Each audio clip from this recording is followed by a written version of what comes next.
If the fighting could be halted, that would be 80% of the way to getting this horrible bloodbath finished. Donald Trump has expressed optimism that new US negotiations will hopefully this week secure a ceasefire in the Ukraine war. Trump saying negotiators on their way to the Kremlin. As I just said, we've just been hearing that the plane actually has crossed into Russian territory, although as yet no confirmation that they've arrived and no word yet on whether Russia will accept the plan or not. That is Vladimir Putin has been himself in Kursk, where the Kremlin says Russia's operation is in its final stages now of driving Ukrainian troops out. Hope still, though, for a peace deal from Ukraine's president in his nightly address last night.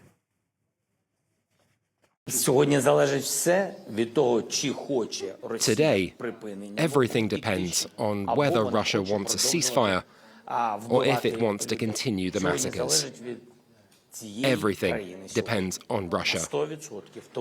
America made its position clear. We have also made our position clear, without diverging interpretations and in a very direct way. Volodymyr Zelensky there. With me here on Theatre International Affairs editor Kethavane Gorjestani, and joining us from Berlin is our former Moscow correspondent Nick Holdsworth. Nick, let's start with you. You were in Moscow, of course, for years, and you know Putin's regime very, very well. What is your take on this? I mean, do you think he is likely to accept the peace deal? It's all about the optics, as ever, with Vladimir Putin. We've seen him in military uniform there in Kursk. He hasn't worn a military uniform in a public appearance for 25 years, since he visited Chechnya on New Year's Eve 2000. He's there because the Russians are pushing the Ukrainians back in the Kursk region. We saw jubilant Russian soldiers in the town square in Suzda, which is the main town in the part of the Kursk region which Ukrainian forces took last August. They've been pushed back from holding around 1,300 square kilometres to just 200 square kilometres. Chief of the General Staff of Russia, Valery Gerasimov, saying we're close to completing, retaking our territory. Putin there, firm messages. We're going to retake our territory. We've nearly pushed the Ukrainians out. And of course, in the future, we will need to create a buffer zone on the borders of sovereign Russian territory, which means, of course, also those regions that Russia has taken. And 3 years ago, just before the invasion started, Vladimir Putin announced Ukrainian eastern secessionist regions as actually belonging to Russia. So where that buffer zone would exist on the Ukrainian side, on the Russian side, no one knows. But it's quite clear. Within hours of that announcement of an agreement between Ukraine and the US in Jeddah on a 30-day immediate ceasefire, there's Vladimir Putin in his army togs on the front lines in Kursk. He's barely been on the front lines at all during this war. That looked like an uncompromising position, and looks like Russia is not prepared to budge on all of its red lines, which are all going to be negative for the Ukrainians.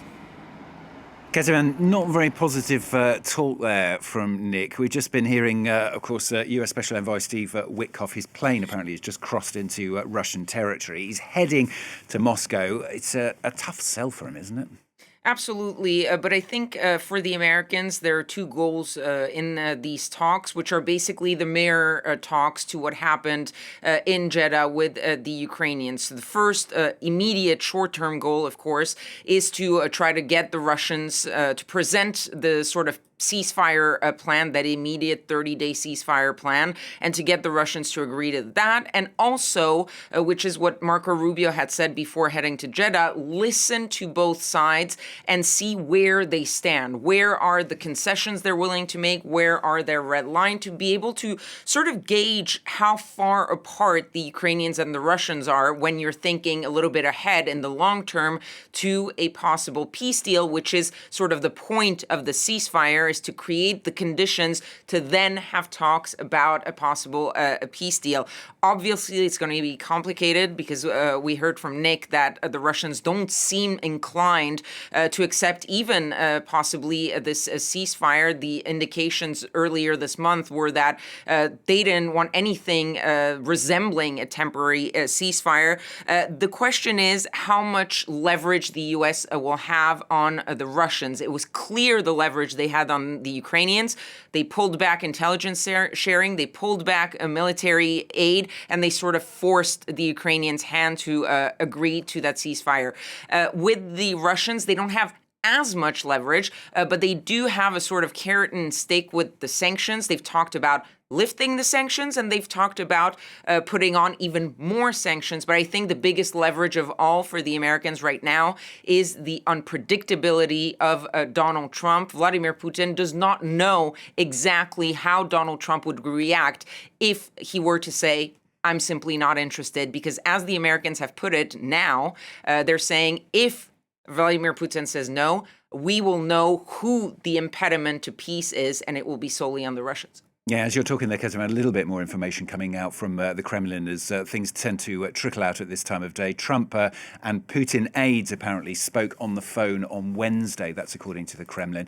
And the Kremlin also saying in the last few moments, so repeating really something that they've been saying over the last 24 hours, that there's no doubt that Kursk region will soon be retaken. Let's go back to you, Nick. I mean, Putin's really been lauding, hasn't he, the progress that Russia says that it's making in retaking Kursk. And let's not forget, even in Ukraine as well, they're very, very slowly making advances there as well.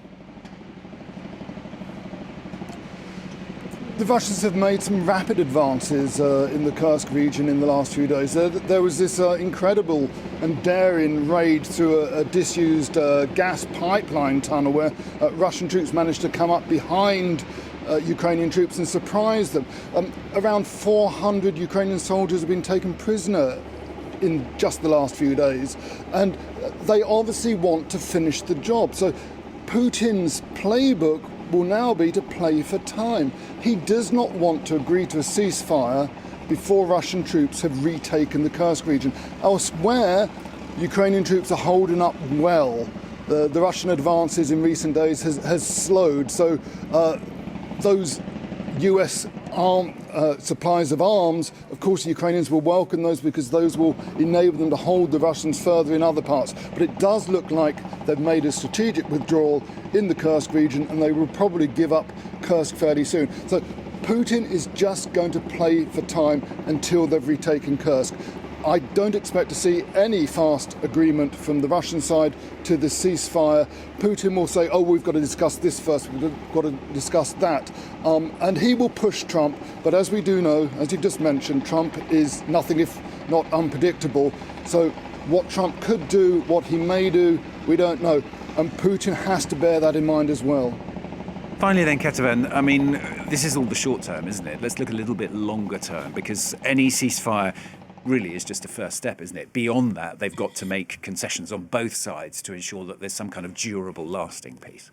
Absolutely. And as I was saying earlier, this idea of like figuring out what the concessions could be and what the red lines are.